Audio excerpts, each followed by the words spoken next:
Amorim's last match as Manchester United head coach. Successor revealed. Incredible APL flop.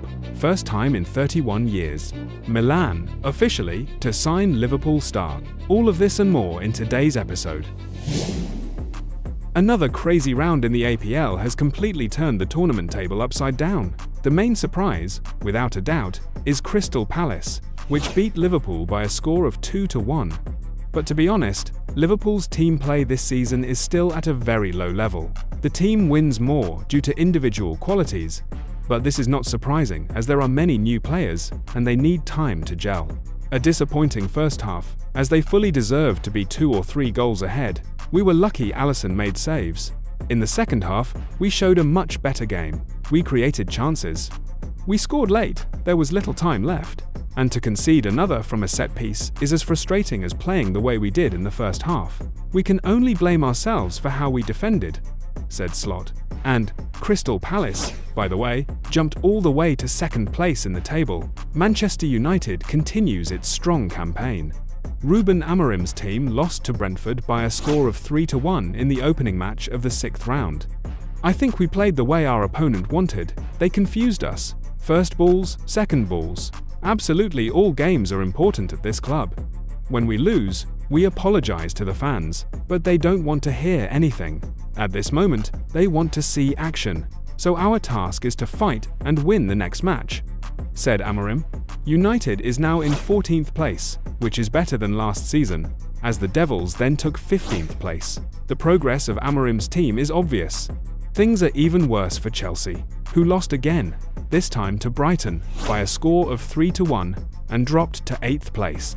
It's hard to accept, because we controlled the game, scored 1 goal, and could have scored more. We didn't allow the opponent anything. Everything was fine.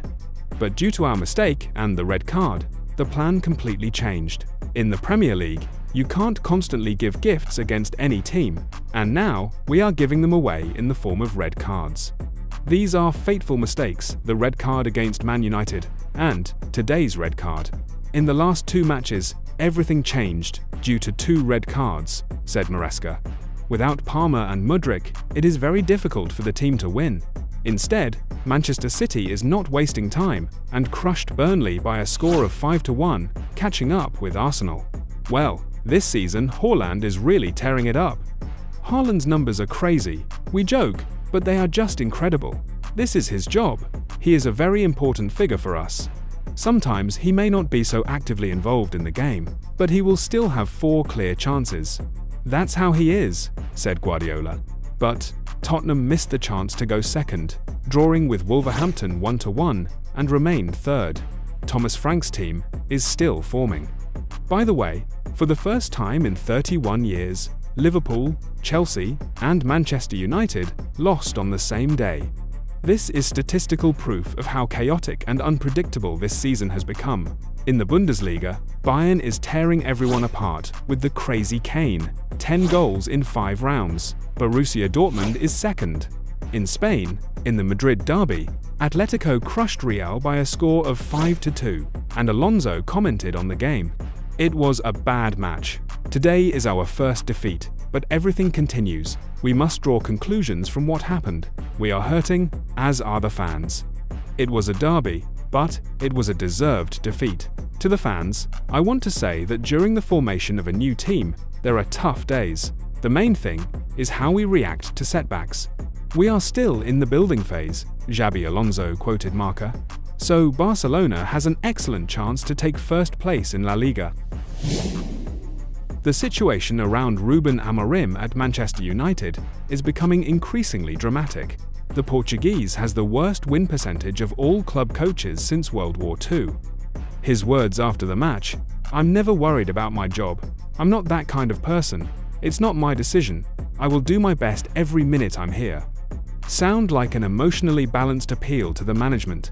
Either keep me or pay me. And it is the financial aspect that is now the main reason why the club is not rushing to a decision. According to the Daily Mail, if United fires Amorim by November 2025, he will receive compensation of £12 million sterling. This is a serious burden for the management. led by Sir Jim Ratcliffe, who is already dealing with debt obligations. The coach's contract is valid until the summer 2027, and his annual salary is £6.5 million. Despite Amorim previously promising to leave without compensation, most sources agree that this was merely a figurative statement, and legally the club will still be forced to pay him full liquidated damages. This looks like football with compensation, and the coach himself seems to be preparing to leave without violating contractual terms. The next match against Sunderland could be decisive. If United does not win, the international break will be the ideal moment for a change of coach. According to Football Insider, Oliver Glasner, the Crystal Palace coach, leads the list of potential replacements for Ruben Amorim. The Austrian's contract with Palace expires in the summer 2026, which theoretically makes his move to United legally simpler. But in practice, everything is more complicated. The club has no intention of letting the coach go in the middle of the season, and Glasner himself does not demonstrate a desire to leave a project that is just gaining momentum. To complete the transfer now, United would have to pay compensation to Palace of £8 to £10 million sterling, plus separately resolve the issue of compensation to Amarim. Thus, Glasner is a favourite for the summer, but an unrealistic option in the short term. Michael Carrick and Gareth Southgate are also on the club's shortlist. And given the current situation, Carrick has more realistic chances of leading United now. He is well acquainted with the club's structure, has experience working on the coaching staff after Solskjaer, is free, and does not require complex negotiations or compensation. Southgate is a more political figure, who took a break after Euro 2024, and does not demonstrate an active desire to return to club football. His style, cautious and pragmatic, does not quite meet the expectations of the fans. So, while the club hesitates whether to pay a total of £20 million sterling for an immediate change of coach, Carrick remains the most logical, temporary option until the summer, when the club can return to negotiations with Glasner. Who will emerge victorious from this financial and tactical drama? Officially, Nuno Espírito Santo, new head coach of West Ham. The Portuguese officially replaces Graham Potter in the post, completing the legal wrangling with Nottingham Forest that delayed negotiations. The Hammers spent more time than planned, but finally agreed with Nuno, who has APL experience with Wolverhampton and Tottenham. He is expected to bring structured play, discipline, and flexibility in attack building, exactly what Potter's team lacked. Liverpool continues to work on the transfer of Dayot. Upamecano, the Bayern defender, could move as a free agent in the summer of 2026. According to CF Bayern, the Anfield club sees the French centre-back as an ideal replacement for Ibrahima Konate, who may leave the team after the season.